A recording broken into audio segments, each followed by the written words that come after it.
All right, so everybody, welcome. I'm Dr. Jeff Snyder, Snyder Camel Chiropractic, and here tonight to give you some information about stretching, which will be helpful for you to incorporate into your lives. Primarily, the stretches that we're doing here are basic stretches that will be related to the spine and the structures around the spine. Just as a side note real quick here, as I mentioned, Snyder Camel Chiropractic, and since we are videoing this, anybody who's watching this right now, we are also located on Egypt Road in Oaks, so we're just outside the borough itself, but still part of the community. I do have a Phoenixville address, so at least that counts, right? Okay, so of course there we go, okay. Should have brought the plug, I think that would have been helpful, but that's okay. So we're going to start off just by giving you some stretches here, but this is, by the way, this is a little bit of a hands-on program. So at a certain point, I may ask you to stand up or to move a chair, to reposition yourself and try what you feel comfortable with. If any of these stretches or any of these movements here do not feel comfortable, do not do them.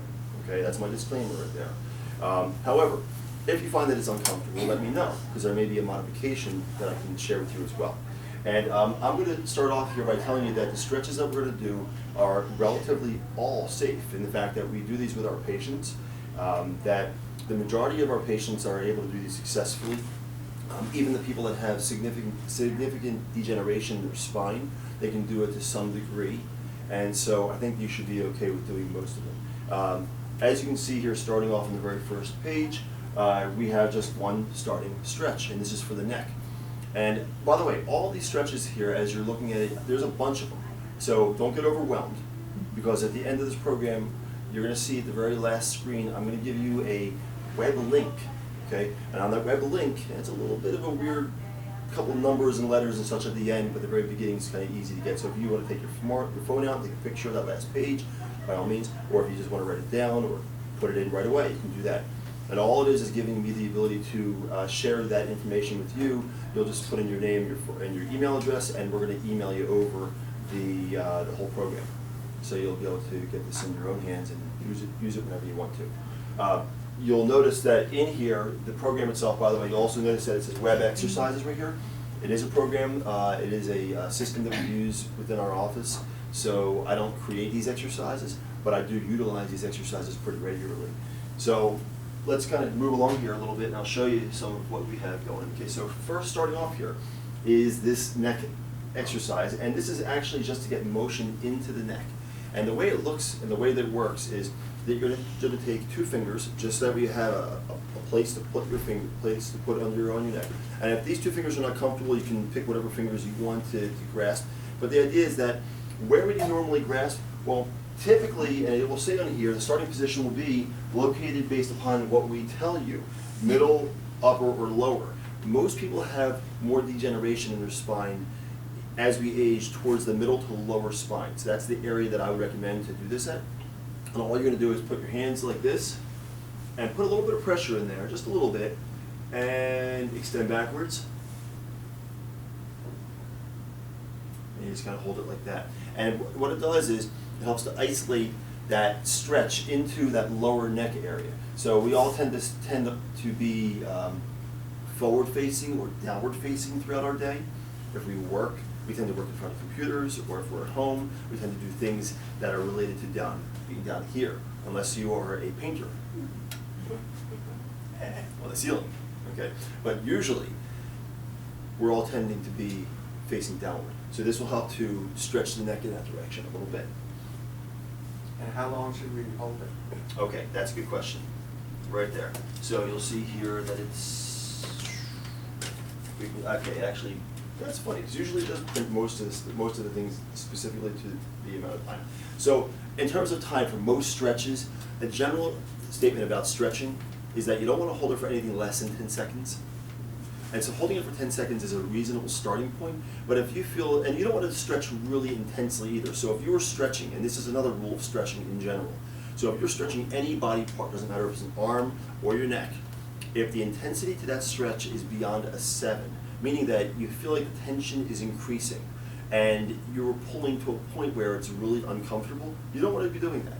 So beyond a 7 out of 10, that's the intensity to which you want to stretch. The amount of time would be about 10 seconds, maybe 15 or 20 seconds is even better. But you don't need to stretch for 2 minutes. That's going to be a little bit too much. Now, you want to give your body a chance to recover from that stretch for a moment and do the opposite side, and then go back to the same side again, and do that a few times. Okay? So, and that again goes with any of the stretches that we're doing here. Okay? Good question. And who asked that? You did ask that question. My head was turned when I heard. Okay, great. So, okay, we're going to move along here. Okay. Now this one here is a fun one, especially if you're sitting in your car at the stoplight.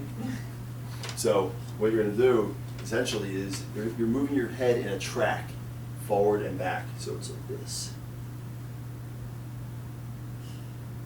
Like that. Okay? Try that out.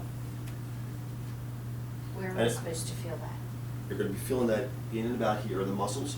So you should be feeling it right in about this area here. Did everybody see that in the back area here on yourself? Okay. Yeah, that's more my shoulders. Yeah, you're going to feel it in the Okay. shoulders, lower neck, shoulder area mostly. Okay. Okay. Okay.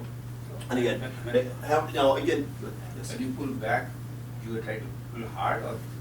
Again, the intensity that we should be at is no more than a 7 out of 10. So if you're pulling back, you can pull back. And as soon as you reach that point of it's pretty intense, maybe a 7 out of 10, that's as far as you want to go. Because my head is a little forward, so I should try to pull a little back. The whole idea is that if your head tends to be more forward like that, Yeah. you pull back and you hold it. And then you bring it forward again, and you hold it. Now the instructions, again, this is an instruction protocol that was provided kind of a generalized layout of instructions on here.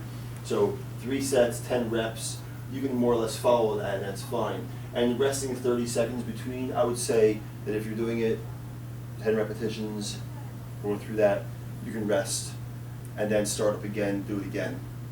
And then rest after 10 repetitions of going forward and back. And then once again. And there's really no magic to this. Yes? So are there names to this exercise or? There are names to them, yes. And you'll see up here actually that the, well, let's scroll down a little bit. It might actually be there. Yeah, head retraction. Okay? Yeah. And you'll find that all these exercises, I don't know if you came in a little bit after what I explained, but there's going to be a link at the end of this program in which you can copy down and you can then on there put your name and your email address and we'll send you this entire program. Okay? So you won't have to worry about writing it down, taking notes. You can just pay attention. I love that. You know, I've gone to seminars in my own profession where we're the professors up front or the lecturers up front, and we're all trying to do this and trying to be good students. Years after being in school, it's very difficult. 20 years later, and they said, just put it down. He said, I'm going to email it to you. And that was much easier. So that's the direction I take as well. All right. Did anybody have any questions on this particular one? No? Okay. All right. Wait, have you ever done any public speaking? We signed you up for it. All right. There we go. So I'm going to leave it right there so you can see it says isometric flexion. These are just basically muscular engaging exercises, okay, these specific ones. And so instead of using a machine to engage using weights, you're going to just use your hands. By the way, if you have any jaw problems, you don't want to do this particular one, okay? So just be aware that if you have TMJ, any kind of problems there, you don't want to do that. But if you do not have any problems with your jaw, all you're doing is placing your hands like this and then pushing downward. Again, intensity, no more than a 7. You can do less. You don't have to go really intense on this. How many? You're going to hold it for about a count of 10, relax. Do it again, count of 10, relax, and so forth, okay? So all these you're going to have, and you can do these on your own, but I want to give you a sense of what it is we're doing here and give you a sense of what you should be feeling it through the muscles in this area here for this particular exercise, okay? And by the way, just so you know also, the dates that are on here, I had to create an actual exercise protocol for a mock patient in order to provide this whole program. And I put it all together in one. So you'll see down below here that there's dates. Because normally it would be, in this case here, we're saying a 2-week program. So it gave us 2 weeks worth of dates on there. Ignore the dates. Do them whenever you want to, okay? mean, in other words, you say, I can't do it after December 25th. You can do whatever you want to. Yeah, but just know that, you know, that's why that's there. In case you're wondering, why are those dates there? Yeah. Okay. And just similarly, this is isometric side bending. Same idea, no restrictions on this one. Simply just pushing here like this. The idea is not to necessarily bring your head over, but just to isometrically, meaning to hold it in position like that. Okay. And then the opposite side, same idea. And again, holding it there, count of 10. Intensity, no more than 7. Okay. And you can go back and forth on that. You do want to rest a little bit as well on this one here. You know, after doing that intensely enough, you might be able to just go back and forth a little bit. But if you find that it's uncomfortable, then you might want to rest for a few more seconds before you do the next set. Okay. And once again, these are things you can do daily. There's no restriction to how frequently or how much of a rest you have to have in terms of between the exercise program. Anybody go to a gym at any point? Exercise in a gym? So you know when you go in there and you can't do that the next day. You wear yourself out too much, you have to rest. Not necessarily for these. You can actually do these exercises pretty much every day. Now this is a little bit different, a little more tricky. Okay, so you know your cheekbone? Everybody know their cheekbone? Okay, right in here. That's what you're putting your pressure on, right there. So I don't want you rotating with your hand on your jaw, because you'll really mess up your jaw if you do that. You gotta put your hand on your cheekbone. Okay? So I'm gonna take my glasses off so I can do this. Okay? And you're gonna go like that. And as you're rotating. Okay? So you're gonna hold it there. Same idea. I know us with glasses, we all had to take our glasses off. Alright? And the same idea to the other side. Hand on the cheekbone. Rotating through. Just a little bit of rotation is fine. Okay. Just like that. Same concept. Okay? All right.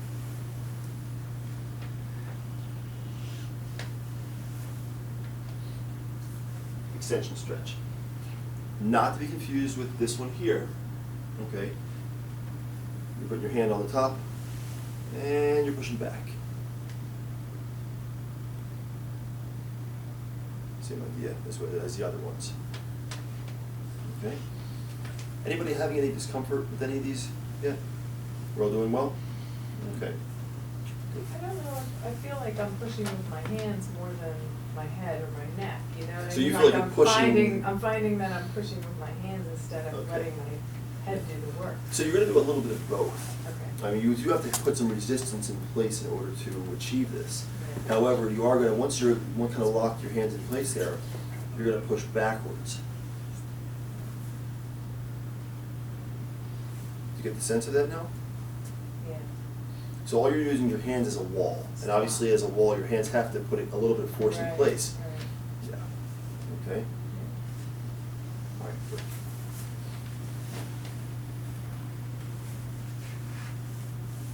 Levator scapula stretch. Okay?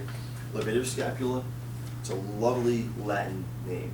Levator, to levitate. Levitate the scapula. Okay? What's your scapula? Anybody know? Shoulder blade. Okay? Okay? So essentially, when you go like that, that's your levator scapula actually in action there. So you want to stretch that, and the way you do that is you have to lock that down a little bit, okay? And then you go like this, and it's not straight to the side, it's to the side and down slightly. Okay? Anybody that has degeneration in their neck, you might find it's going to be a little stiff. And if you don't know you have degeneration and you notice it's really tough to go lateral like that, you might have degeneration. Just be aware of that. Tendency is when we get a little bit into that retirement age, a little closer, we tend to have a little more degeneration. Unless you've had spinal care throughout your life, and that's a different story. Yeah. And just as a side note to that one, I just turned 50, and so a lot of my friends in this age range right now, they're all complaining. Just wait. Well, no, and the thing is though, that I do not feel any of these problems because most of my friends back in where I grew up in Northeast Philly, they didn't engage in taking care of their spine the way I did. I learned when I was 22 what chiropractic care was, and I became really intrigued by it. My original background is cardiac rehab. I was going to work in cardiac rehab. And when I learned what chiropractic care was, I wanted to become one. It was that quick. And I just engaged in the process of taking care of my spine from that point forward. So I have a lot more motion and flexibility in my spine than most people my age, actually, it seems. But it tends to be that when we get to this age range that we tend to not have that flexibility. So if you're having a hard time with doing this one here, it may be just because you have a little more spinal decay. Kind of like tooth decay occurs if you don't take care of your teeth well, spinal decay happens as well. But, so just gauge yourself on that one, okay? So this here is the Levator scapula stretch. Everybody feel comfortable with it? No? Okay. All right. Now this is more of a straight side bend and hold type of a stretch. This is not the Levator scapula. This is actually going along the muscles along the side of the neck. Now there are a couple different muscles that run along the side here. Everything from the traps to a group of muscles called the scalenus muscles. So you have different muscles that run along those areas there that control motion and position of the head. Also help a little bit, believe it or not, with respiration. Okay, that real deep respiration, the upper ribs have to go like this and lift. Okay, and those scalenes actually help to lift them a little bit. It's a little interesting trivia about how the body works. I think it's always been fascinating for me to watch that. Okay, so. Is this the one? Yeah, there's the one with the hands, yes. There's one where you just simply go to the side, but yeah, simply it's just straight to the side. And again, if you're having a hard time getting that lateral flexion going, I understand, just go as far as you can. Okay. Other side, same thing. By the way, anybody notice any difference in the way it feels going one side versus the other? Is it tighter Yes. to one side versus the other? Mm-hmm. Yeah. Why do you think that is? I would assume because I always look right, not left. Could be along those lines. In other words, you habitually do something to one side more than the other side. Yeah. Or maybe you don't do something to one side versus the other. Yeah. Anybody else notice any differences so far? Yeah. You feel a little bit tighter. Yeah. By the way, the right side, I find that the majority of the time, most of my patients have right-sided shoulder tension more than left-sided shoulder tension. So Why do you think that is? right-handed, the majority of population is Well, right-handed? right-handed to a degree. It is the right-handedness, but it's something that we were more so set up to do. Yes. I was going to ask if it was mostly women, because we carry shoulder bags? Not necessarily. I don't see. It could be in Or an part. attaché case? It could be in part. Okay. But I think one of the things that attributes to it more, and I find, I just noticed this over the years of practice, is when you, how many here sit in front of a computer? Or did sit in front of a computer most of the time? And where do they just simply assume and place that mouse? All right. Doing this all day long. Yeah. Okay. Wow. Yeah. So my solution, by the way, anybody that has right shoulder pain, I say to them, hey, can you be ambidextrous? Switch it over, change the mouse over so you're still using your index finger. Yeah, your brain learns really quick. And I had some people do that. In fact, I had a few accountants do it, and they said that they loved it because now they can do this and actually put the numbers in at the same time. Oh, and they made them a lot quicker. Yeah. But I mean, that flexibility, though, is just that tension that resides there as a result of the stresses throughout life, like you said, turning your head one way or the other. Yes? So when I was doing this exercise myself at home sometime, so to do this, I push it like this. So I think this stretches my neck a little bit, make it easier. So you push it a little bit. So instead of pushing it, I recommend actually what happens is when you take, and that's one good thing to suggest to everyone, is that rather than pushing to stretch like that, because when you do that, see the goal is you're trying to stretch these muscles here. But when you're using the same side, you're engaging these muscles to lift your arm. Yeah. So you want to relax this arm and use the opposite side To pull. to pull. Okay. Okay? All right? Yeah. I think I saw a few aha moments there. Yeah. Yeah. Okay. So that's why that is the way you see it here. Okay. Let's go along here. How much time do we have? We're doing well. Okay. So everybody, this is going to be a tough one to do without having wall space. But if anybody wants to do this with me, by all means, join me. Okay. Find a spot on the wall. Okay. There's some spots, but I'm going to just demonstrate for you how this is done. I'll do it. Okay. All right. Good. So what you're going to do, just like it shows here. Okay. but you're using your arms, you're coming up, this is actually for the mid-back, okay? So you really have to get your arms back against the wall. And the idea is that you're going to bring your arms straight up, like that. You really want to try to keep your elbow, you want to try to keep your arms as best as possible against the wall. Now, by the way, I can't do this that well.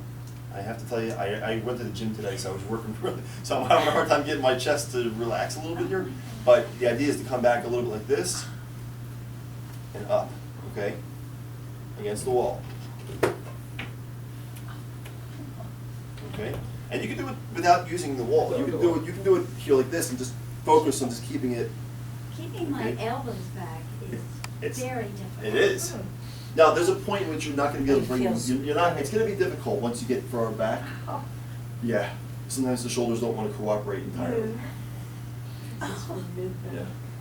By the way, this is one of those motions that I highly recommend because we tend to not do things like this in our daily life. No. I mean, and I don't mean this. I mean, we tend to not lift our arms up here for that matter. I mean, when was the last time in the morning that you woke up We and need to find a wall to do I mean, you know, we all go and brush our teeth and we go over and get our coffee and, you know, pick up our bag. We might do that for our bag. Yeah. I don't do anything Not- above Not my many head. times, right? So I would definitely recommend doing this exercise here. Mid-back, upper back, muscles that it works. Deltoid, so you're working the back, the side and the front deltoid. You're working your chest because you're stretching it. You're working this is the clavicle, okay? It's also known as the, anybody know? Collarbone, okay? So the head of the clavicle, you're moving that there. Supraspinatus, anybody know that muscle? Again, we're dealing with muscles that are named in Latin. Isn't it awesome? They were all named in Latin. I hated that. When I talk to my patients and I tell them something that is going on, I never speak in Latin because nobody understands it. Yeah. I'd rather you understand what it is that I'm saying than to speak in some language that just sounds impressive. Oh, you have gastritis. Right? What does that say? It says you have inflammation of your stomach. Okay? So anyway, the point is supraspinatus. They have to name it something because they're not going to say the muscle on top of the spine of your scapula. Okay? So supraspinatus actually sits right there on the top side of the scapula. Supra. So there's a spine. There's actually a line, a demarcation point on the scapula that looks like almost a ridge. What do we call it? The spine of the scapula. Anyway, that's that. Rhomboids, they're actually between your shoulder blades, like in between, like right in the middle there. Okay, that's your rhomboids. And generalized upper back muscles. So you just get an idea as to how it's all working together. Okay. And everybody having fun learning some of the muscles? Yeah. You may not remember it entirely, but you'll come back to this and say, oh yeah, I remember that. Okay, so this is a good one too. Now we're working again, remember, off of the neck into the mid-back area. And this is pretty easy to do, but it's really just about getting motion into the mid-back. I mean, it's not that difficult to do. You're just rotating. You can do it sitting or stand, or you know, sitting or standing, either way. Now, what I recommend to our patients also is one added piece. And if you're here and you rotate, when you're rotated, flex a little bit. When you flex a little bit, you get a stretch in that mid-back. Okay? It's usually the opposite side. So you'll feel that stretch coming through as you go like this. You rotate and you come down, you get that stretch on the opposite side. Is this kind of the order from, you know, the top of the neck Yep. down that you should follow as you stretch, or it doesn't No, really matter? there's no rhyme or reason, really. Okay. No, it's just I'm keeping it together. Yeah. Neck, but, yeah. All right. Good question, though. And by the way, time of day, that doesn't really matter. Again, I mean, really, think about the last time you really took time to stretch. Do it anytime. Right. But when is a good time to do it? I have found, and by the way, you'll love this one. Those that are older than myself can probably appreciate this. I'm now discovering that for no reason at all, I wake up at 4:30 in the morning. Oh yeah. I'm just waking up. All right, I guess I'm up now. Yeah, I have time to stretch. Much more time to stretch now. This is actually kind of fun, and it's actually quiet time. I love it. Yes, it is. Yes. I started doing stretching to somewhat things on YouTube for seniors, and I do it about a half an hour before I go to bed, and I am out like Oh, a Isn't yeah? that great? Really? Yeah. It is So it helps you wonderful. with falling asleep? Yeah, and I just did stretching for Yeah. seniors. And it's about 10 It's minutes, great. and between that and the relaxation breathing, when you get in bed, I am out cold. The amount of tension that people tend to Wow. have in their bodies is so incredibly high, and they're not even aware of it. You live with it every day. So you're not aware when you know, all the tension that just stores there, or your low back. I mean, some people are very aware because they're in pain, but just tension in general is not something that we're aware of. And stretching out, it's a great thing to do, regardless of what time. But yeah, early morning is a good time also, I've learned recently, so that's good. But this is that one of those stretches that's nice for that mid-back area. There's additional things you can do for the mid-back, which I did not include in here. I think it was actually included in another area in here. But the mid-back area, you can also use a foam roller. Okay. Anybody used a foam roller before?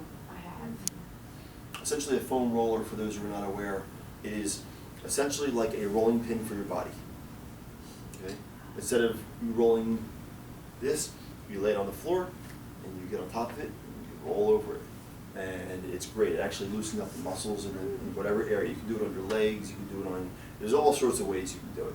And there's all sorts of devices that you can use creatively to get into areas of your body to reduce tension. You can find plenty of that on YouTube as you learn. Like a swimming pool noodle. Swimming pool noodle might be a little bit, Flimsy. too loose, too smushy, you know, but I think that using a foam roller has a little more firmness to it. There are different degrees of foam rollers as well. You can use things like lacrosse balls, you can use tennis balls, different things. Okay, let's move along here. Great one for the office worker, okay? That doesn't have to cry. Yeah. You don't get to cry. So I Okay. have patients who work at a company down the road here. Anybody ever here, or maybe somebody here works there, a place called SEI Investments? Ever hear? Heard it. My son worked there. Yeah, so SEI Investments has an open room, basically all their floors are a big open space.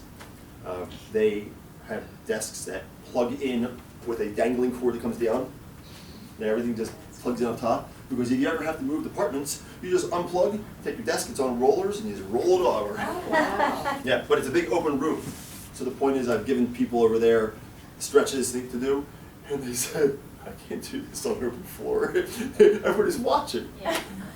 Right. I said, do it on the open floor. Everybody else is going to look and go, hey, I should do that too. Yeah. Right. So, it doesn't matter where you are. Doing stretches here, if you work, if you're working somewhere or if you're out somewhere and you just want to stretch, by all means do so. Very simple to do this one. I mean, it's grab a hold of the back of the chair. It's just the same idea, but use whatever you jump further. I mean, you can bring that chair forward if you want. Yeah, bring it forward. There you go.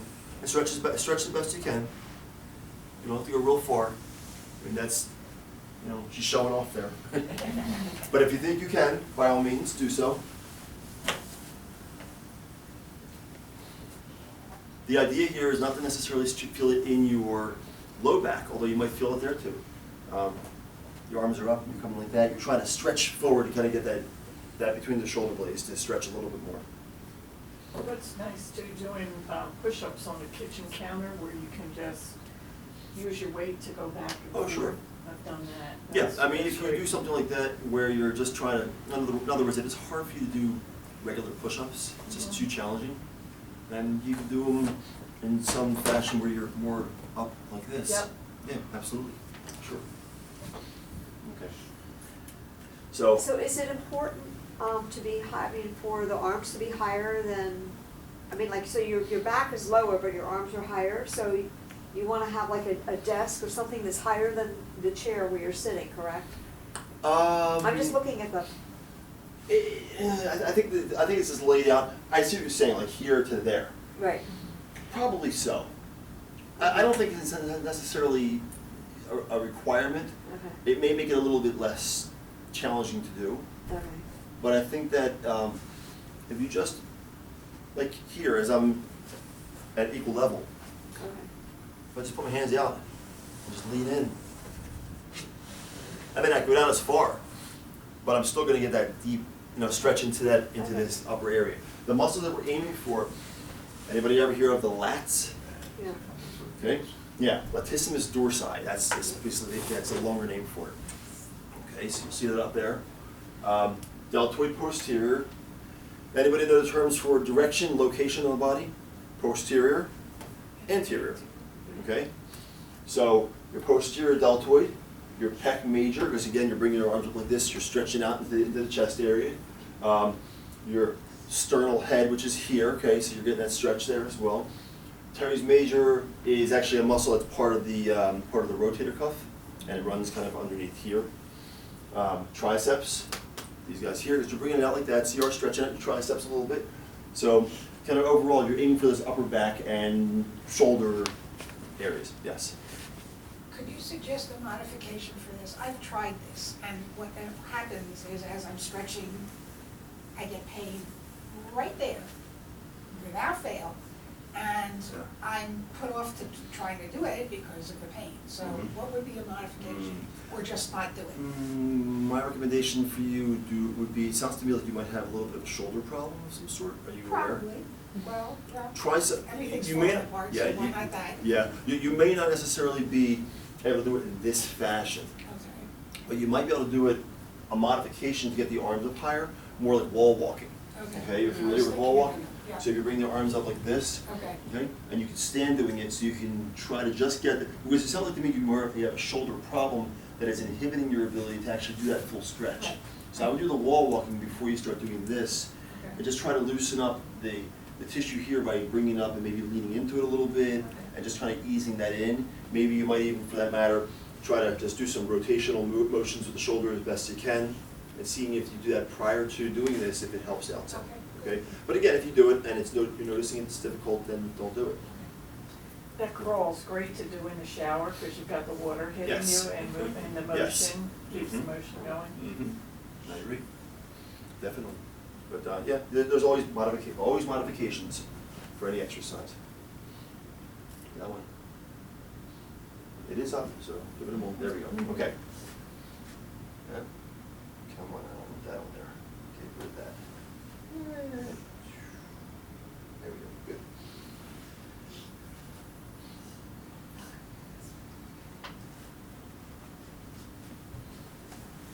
Okay.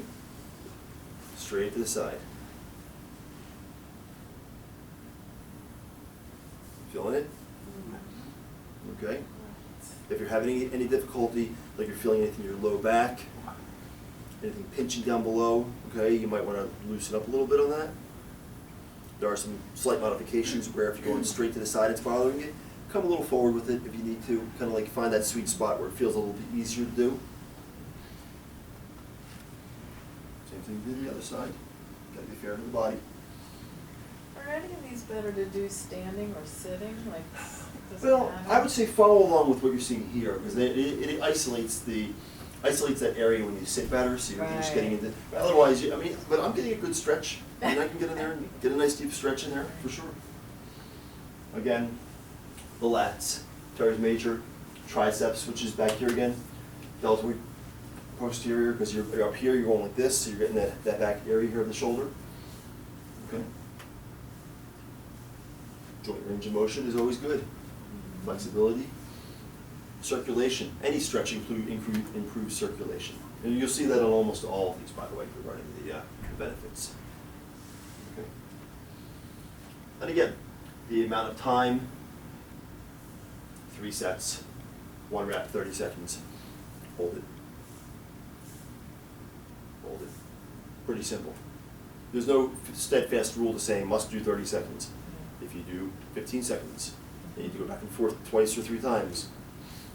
The stretching police will not come after you. Okay? All right. Okay. Now I have to tell you, I forgot my ball. Oh. So, Forget. yeah, I know. So imagine I have a ball. Okay. All right. The ball itself. Lay it up there. Okay, this is a great, this is actually what's called myofascial release. It's really simple to do. Okay, myofascial, myo, muscle, fascia. Fascia is actually a connective tissue that surrounds muscle. Okay, it allows for individual muscles to move easier. Otherwise, if you have muscle laying on top of muscle, straight on top of it, and you're moving, that's going to irritate that muscle. So the fascia is kind of like a sheath around it. Makes it, to a degree, it helps it to move a little bit smoother. But basically, the fascia can get stuck, the muscle can get stuck. And sometimes that area, it's right up in that area here, you'll love this. Yeah. The area here, the area like right in there. I'm Yeah, sorry, right- where? This area. Right there. Here, that area there. That area, right, yeah, right in there, right. Everybody wants to rub down, right? Yeah, right in that spot there. You feel it? Oh, yeah. Right in that. That's the spot, okay? This is the Oh, I spot know right that. there. I know that okay? spot. Yeah, you know Yeah, the I know spot that right in there. spot, yeah. I should probably go on the right side because again, everybody's working in the computers, right in that spot there. Okay, and like right in that area, right? So that's where you're working. So the idea is get that ball right into that spot. By the way, Like a tennis ball or a hard ball? tennis ball's fine. Okay. I don't want you calling me up and saying, you made me break my wall, okay? Do this on a door, please, okay? On a door, meaning a wooden door. I've had a guy at home take the ball, put it against his wall, drywall, and pushed into it. Oh, wow. But I bet you that felt good. I'm sure it felt good until he broke his wall. Well, yes, so you get into these muscles here. The muscles, again, your traps. You have different levels of traps. So you have traps that run up here, you have traps that run through the mid-back and come down to this area here. Okay, so it's like 3 different levels of traps. So your middle trapezius area, your upper trapezius area, your rhomboids, which are between the shoulder blades. So the rhomboids, major and minor, they run together right between the shoulder blades. Okay, so if anybody's ever done like rows in a gym setting or any place like that, when you go like this, if you straight forward pull back like that, that's your lats. But if you do this, pull back like this first, okay? That's your rhomboids, okay? Anybody ever wanted to see that the action of those muscles? Yeah. That's your rhomboids that pull straight back like that. Then you go like this. So if you really want to get deliberate motion in a gym setting and you're doing rows of any sort, okay? Or you don't have to be in a gym. There are devices you can buy for your home now, like these what are they called? TRX, I think it is. It's a strap system that you can hook up to like rafters, and so you can literally pull back and use body weight. And if you pull straight back like this, and then up, back down, like that. So you can work the muscles specifically. That's obviously a side of what I'm discussing here, but just to kind of give you an idea as to what the muscles do, that's what they do. So that's what you're trying to do, is work those areas, rhomboid major and minor. And the erector spinae, basically the muscles that simply run right along the side of the spine itself. Really simple to do. The amount of pressure, once again, no more than a 7 out of 10. You can get in there and just kind of roll into it, kind of, it helps. Okay. All right. Anybody want to get on the floor? Oh, that sounds fun. Should I demonstrate? I'll demonstrate. Okay. All right. So essentially, this is right here is called bird dog. Yeah, I know. Anybody have an idea as to why it's called bird dog? Just imagine you're on a hunt with your dog, and the dog goes, woo, something like that. But the idea is this: you're not going to do same arm, same leg, because you're going to fall. Okay? It's opposite. Okay, like that. It's opposite. You get the idea? That's a muscle. That's an engaging exercise, not a stretching exercise. You gonna try it? Go for it. And would you still hold it for 10 seconds, each pose? These are, yeah, to a degree you can do that. Okay. 3 sets. I mean, I wouldn't say necessarily How long have do to you hold it for hold? 10 seconds. You How long- can. How long do you hold it? Again, there's no real set Okay. time to this, Okay. but you can, if you want to hold it for 10 seconds, you can do that. Okay? But I would just go, bring it up, work the muscle, hold it there, okay? Hold it. The idea is you want to feel the muscles back here, Right. just kind of engaging. This one here, you're going to start to feel it a little bit more in the lower spine, in the lumbar region. So if anybody has lumbar issues, you might want to just be careful about doing this exercise. It can be a little bit challenging. Okay. But it's not difficult, it's not impossible. You can modify slightly if you need to. Don't go as far up, just kind of lift it a little bit. You don't have to go full, okay? All right.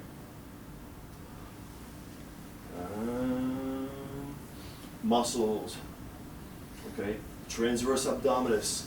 Oh God, we're gonna go through all of these. Okay, never mind. I'm giving you a whole anatomy lesson here. Yeah, okay. So essentially you're working in here, you're working back over here, you're working your obliques. Okay, so you're kind of working, you're stretching out. That's more so the goal of this particular exercise, but you're going to feel it in here as well. And the key is not, it says there, try not to move your hips, like let your hips fall or twist, like kind of keep them stable. You don't want to do like this. Yeah. In other words, That's the tricky part. don't do like that, okay? The idea is keep yourself here, straight up, like that. Okay? Yeah. Okay. I mean, it's not going to be the worst thing, again, if you rotate a little bit. Doing any of these exercises, they'll be beneficial, even if you slightly shift from the best position possible. But there's definitely better, specific directions to doing these that you can follow better. All right. This I put this in here because I wanted you to understand a little bit, just as a little anatomy. Okay. This is actually regarding lumbar herniated discs, in case anybody has one. And just describing here, basically when a disc herniates, you can press on the spinal cord, the nerves, and you can compress the nerve. So that's what's happening with a herniation. There's a lot more to what is actually happening specifically, that there's rings around this here. It's called the annulus of the disc, and that's called the nucleus of the disc. And what happens is over time the discs can be compressed slightly, and when it's compressed, the nutrients that can go into that disc are also now compressed out. If you were to squeeze your fingers, you see how the knuckles become white? It's because blood pushed away from that area. When tension increases in that disc, it pushes the nutrients out. And when that happens, the rings around here become a little more brittle. So the internal gelatinous center of the disc, it actually has a greater chance now to push outward against those walls and can break through the wall. And that's what a herniation essentially is. I mean, to a degree, it's not going to break through altogether. Early herniations will be just like this, where it just becomes weak in the internal areas or in some region of that outer ring. There's a whole matrix of outer rings. And then that material can kind of push outward, but not necessarily break the barrier. Seems That's like a bulging disc? Yeah, a bulging disc, a herniated disc, there are different levels of it, okay? A bulge is a low level one. There's other ones that are higher level ones as well that are described in other ways. But essentially, that's what a herniation is. And if you want to try to do as best you can to keep your spine as healthy as possible so you don't end up down this path. But if you have to manage what you have. By the way, I have one. Do you? I have one. Even though you were right on board. Yeah, I have one. And I did not learn this until I was in chiropractic. Actually, I graduated from chiropractic school. I was in my first, actually it was many years into practice. My first year in my own practice. I practiced for about 7 years prior, and then I went to my own practice. And at that point, I'm standing over patients adjusting. I'm feeling pain shooting down my leg, and I'm thinking, what in the world? And this can't be happening to me. I've been getting adjusted since I was 22. What I didn't realize and didn't think about was that, and it's funny because my mom denied it, did not remember it at all, but I remembered when I was a kid, I remember around 4th or so grade, roughly, that I had met my mom halfway down the block, and I lived 2 blocks away from the elementary school, and I was walking like this in like 4th grade. Something happened, I don't know what. Well, then she said to me, sit in bed. She didn't know anything of it. She did not know what to do at the time. Lay down. Lay down. And by I think a couple days later or the next day or whatever, I felt probably a little better, and I just went on my way. I remember it being that area. Well, fast forward now, and I ended up getting an MRI and found out that I have a moderate disc bulge. but I got the proper care through my own chiropractor. I can't adjust myself. And I was able to go back to, now, my moderate disc bulge, although I still have it, I maintain it pretty well because I get adjusted regularly, I exercise pretty intensely, and I don't have the issue. Now, it's not going to say that everybody that has a disc herniation will go down that same path, but exercise is crucial. Having spinal adjustments to allow for that spine to be in a neutral position, to take the pressure off the spine, is essential. For those who have not ventured down that path, if you have never had a spinal examination, we can talk about that after. But this is just to kind of give you the idea that people do walk around, you'll see them looking like they're perfectly healthy, and they can have discs that are bulged. They may not even realize they even have a bulged disc or a herniated disc of some sort. So you may have one and not necessarily know it at this point. Just be aware that it doesn't always rear its head right away. When you talk about adjustment, I heard this thing, about. I'll talk about adjustments in a little bit. Oh, you'll be talking about it? Yeah, I'll talk about the chiropractic adjustments. Yes. Yes, I will talk about that very shortly. Okay. All right. And not very long either. You're here for exercises, for stretches, but I, full disclosure, I will share that information because it is something that I do every day and very passionate about, and it may be something that may be of interest to you. So we'll talk about that. Oh, by the way, soft tissue work, using a foam roller. Okay, in here you'll see these Amazon links. Okay, it takes you to two different types of foam rollers.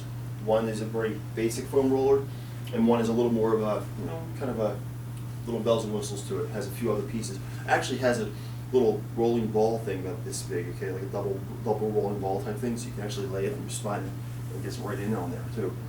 So I like that little, let's put them up there. You can link to both of them or anything else for that matter, but just to get some ideas as to what you might use as far as a foam roller. Okay. Oh, this here is another thing that happens also, facet syndrome. So it's not a disc issue, it's a joint issue. And the way you would know if you had this, and by the way, this happens also in the neck, both of these things, herniations or facet syndromes. Essentially, if you were to turn your head, so just work with me here for a moment, rotate your head as far as you can. Now, before you do this, because you can't see me doing this, I want you to watch what I'm going to do at this point, then you can do it. So rotate, and then you're going to extend back like that. You're going to try to bring your head like that to look over your shoulder, as best you can. Try that out, one side. When you do that, do you feel anything pinching on the side in which you're looking? In your neck? Yes. Okay, on the same side as what you're looking? Yes. Okay, now try the other side. Rotate the other way, and extend backwards slightly there as well. Do you feel anything pinching there? No. Not as much? No. Okay, so anybody that felt it? Yeah? To one side or the other, or both? Yes. Yes. Not so much. Some people not so much, but yes. That's a facet syndrome right there. That is right there a facet issue, most likely. Okay, what you just did was an orthopedic test on yourself. It's a test that actually looks for that. Okay, so what it is that the joints, when they rotate and you extend back, the joints, they come together, they lock more so. Or I should say that when they're moving normally, they'll come closer, but they'll still move in the normal plane and you won't feel that. Okay, and probably you had one specific spot where you felt it. Okay, that is usually the area where those joints were one specific vertebral level where it's just not quite clearing itself, that it's catching sort of, okay? And that's what's going on there. And that can happen in the low back too. If you rotate and go like this, or like that, okay? If you feel it kind of pinching back there, again, that's more or less the way to test for that. But it is something to be aware of because, and I tell my patients this as well, that if they go home, I want them to check their husbands, their wives, their kids, to see if, as they do this, if they're having any issues. Because take your car and drive it around town, okay? You'll never know if you have a front end that is misaligned because you're driving too slow. Going 422 with the same car, you know? Okay? You're stressing your car more by taking it on the highway. You're stressing your body more. If you're sitting here in neutral right now and saying, I feel fine. Yeah, turn my head, I feel fine. That's not really testing to see if your body is at the end movement, kind of like you do if you take your car out on a highway. So you have to put your head into a position like that to stress it to see. And for those who do not feel any discomfort, well, that's definitely better. I wouldn't necessarily say your spine is healthy. I don't know, but I would say it's healthier probably in certain ways. But there's that facet syndrome concept, and I thought I would share that with you too, because it does relate to what we're doing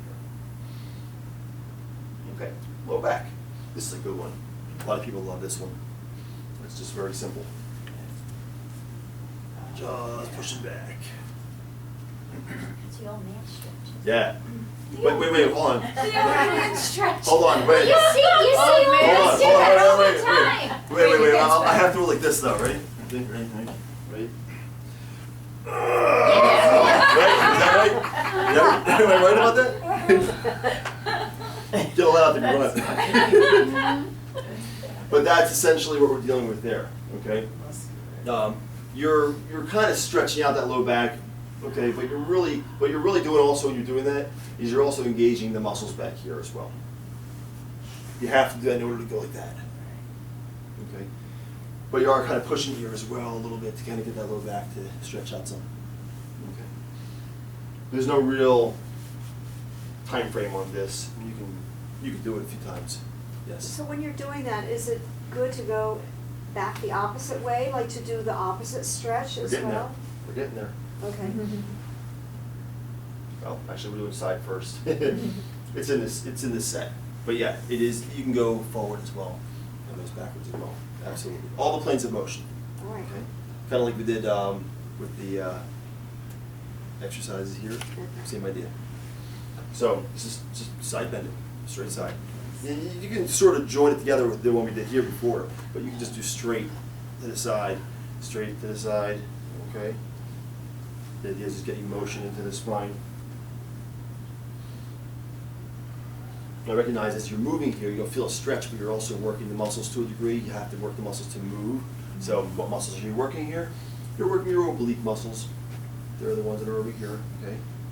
And also low back, the quadratus lumborum. Quadratus lumborum, quad, 4, okay? Has 4 sides to it. It's actually a muscle that looks almost like a rectangle, almost, okay? In the lumbar region of the spine. So it's along the sides. That's where you get your name from. But essentially you're stretching the quadratus lumborum and you're working the obliques. There we go. That's the one you're looking for. Okay. The goal is to stretch out your low back, but you may also feel it down your legs. That's fine. Okay. If you're having a hard time in doing that, you can always bend your knees a little bit if you need to. Slight bend of your knees is acceptable. You won't quite get that stretch in the hamstrings when you do it that way, but keeping the knees bent a little bit will allow you to stretch your low back a little bit more. Okay. When you come back up, by the way, I would definitely encourage you, if you do have a low back issue, I would encourage you to bend your knees. So if you're here, and you're feeling like you don't want to come straight up, bend your knees a little bit when you come back up again. Okay. I have to arch my back up and back up. Okay. So again, I mentioned before, stretching the hamstrings for sure. If you're too tight there and you feel like you're just not getting much of a stretch in that low back, bend the knees to take the hamstrings out of that. Then you get your low back, your upper back, your biceps femoris. Basically, you're getting a whole bunch of the muscles in your legs here to stretch out too. All right. Anybody ever take yoga? Yeah. Cat and camel? Yeah. I think sometimes they call it cat and cow. Yeah. Concept right there. Every one of our patients that has a low back issue or a mid back issue, this is what I tell them to do. This is fun to watch the guys do. Because especially the guys that are like the rough and tough kind of guys that come in there, they don't want to rock their pelvis. It's funny. I get them on the table. I'm like, come on, move that pelvis. It's all right though. But the idea is that anybody ever do it before? Yeah. Who hasn't done it? No? Okay. Who wants to do it? Come on, do it with me. No? You want to watch? Okay. So I want to make sure you can do it, because it is one of those that if you don't know how to do it, it can be a little challenging first. Feels good. Yeah, but it feels really good. This is one of these I actually do pretty regularly too. So the idea is, again, just here like that. It just needed you to get down. You're just gonna, here's the problem, here's the thing, if you can't get your low back extension, then just don't do it that far. But you wanna bring the head up like this, and then, Curl in on yourself. like you're tucking your tail. And what is this doing? Your back? It's getting your whole spine, it's bringing everything, it's getting your neck extension, it's basically getting motion through your entire spine. Doing that, but you're really, this is more like gauged towards the low back right now, but I like it for a full spine motion. And if you find that there's a certain spot in your low back, or in your mid back that bothers you, what I like to do also is a little added piece to it. Is if you're here and you notice a spot in your low back, what you do is rock your body when you're there and find that spot and just kind of hold it there for a moment. Okay? Same thing here, when you go like this, you may need to pull forward a little bit, find that spot and just kind of hold it there for a moment, okay? The idea is just to move through that plane as you're in that motion here, in that position, or in, I forget which one's cat and camel. I think this is cat and that's camel. But the idea is to have yourself in that position and then kind of rock through a motion to find where that point is where you feel that deeper stretch. Okay? Does that make sense? Again, muscles here, a whole bunch of these, your traps, your middle, your lower, your rectus spinae, the rhomboids, which again are where? Where are the rhomboids? Remember that? Between your shoulder blades. Between the shoulder blades, right. Okay. These guys, remember that? Okay. Rhomboids, because you're here, you're stretching like a cat. By the way, the other cats have the same muscles that we do? Yeah. Yeah. Really? Except they have one more. The tail. They have an extra, right, yeah. They have an extra pec muscle actually. Because when they come down, Yeah. yeah, I learned that in college. Anatomy and physiology. Anatomy and physiology, and like we did cat anatomy. That was horrible dissecting a cat, but let me tell you, I felt so bad about it. God, I have a cat. I had to do that. Yeah. And the first cat that I pulled out looked like the first kitten that I had. And I'm like, I can't do this, and then, no, yeah, I have to take it.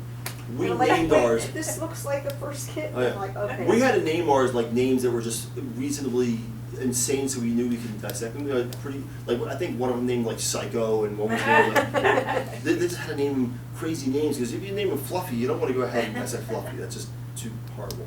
Yeah. Yeah. No, we actually, I mean, the fascinating thing is we also had gross dissection in chiropractic school, and it was fascinating seeing all these muscles. I mean, like actually seeing them, Yeah. and literally seeing like we would take the once everything was off, and you find the certain muscle and you go like this, and you literally see the finger go like that. You can literally track, you can trace the movement, but the body is virtually the same. I mean, there might be a slight difference between structures of things. I know there was a slight difference, but what's your schooling? What? What is your schooling? Because you said you had to dissect also. Yeah, for anatomy and physiology, we had it for the whole year. Okay, I wasn't sure if maybe you had a healthcare background. Just Yeah. Okay. Yeah. Well, yeah. So anyway, so that's essentially how you do that stretch right there, that movement, and it's a great one to do regularly. Okay, let's see. All right, that's another nice one. Don't do this too forcefully. In other words, the idea is not to try to crack your back. Okay? You're just stretching. If you get a little pop, it can happen, but you don't want to go forcefully pulling. You don't want to be trying to tug it hard. Just stretching, just rotating, and just kind of holding. Okay? Opposite side. Okay?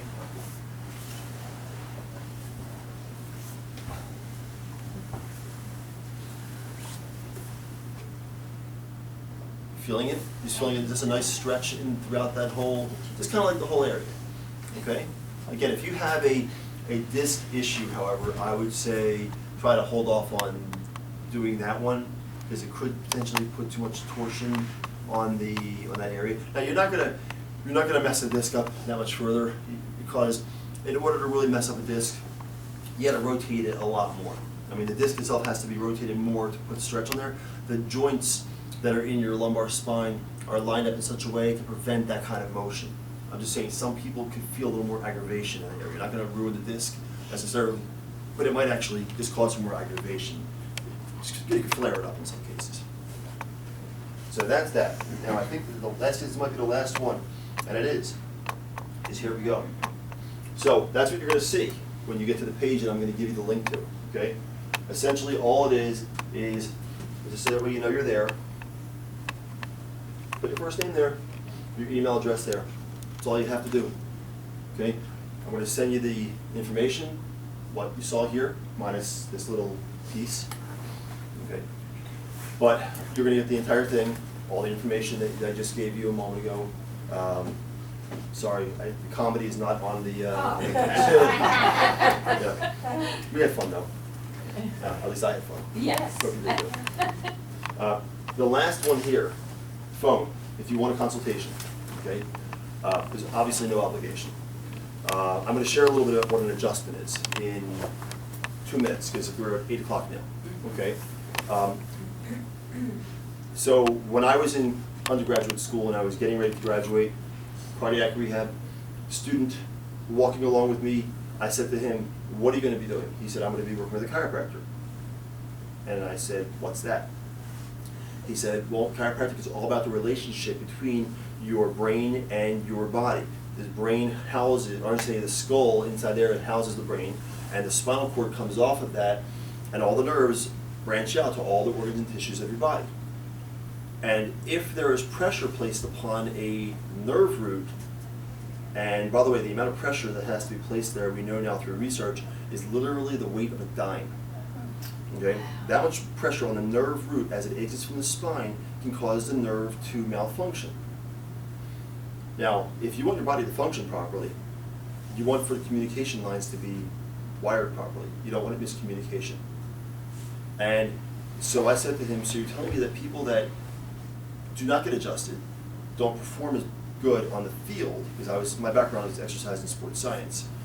And I said that to him, people that don't get adjusted don't perform as well on the field as those that do get adjusted.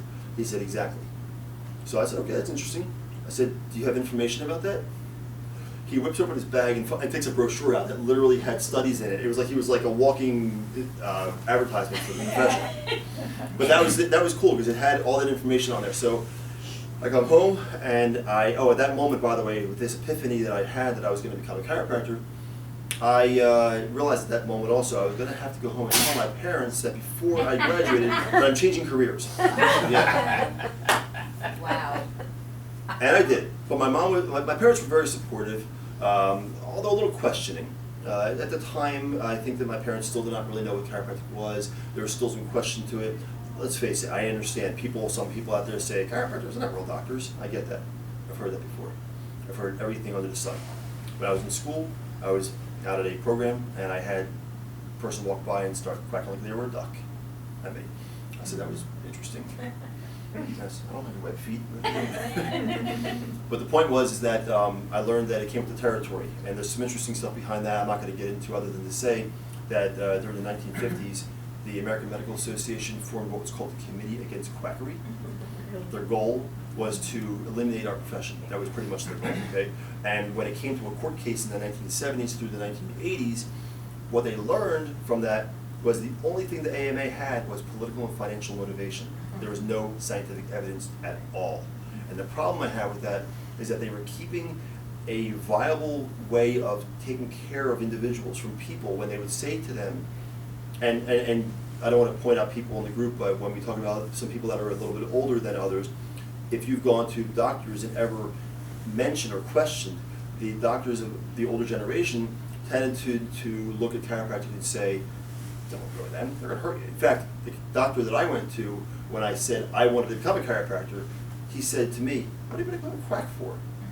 Yeah, that's what he said to me. And I said, "I won't be seeing you anymore." Yeah. Today it's a different story. But the point is, or the question is, what is an adjustment? So the adjustment is that which we do to take the pressure off the nerve.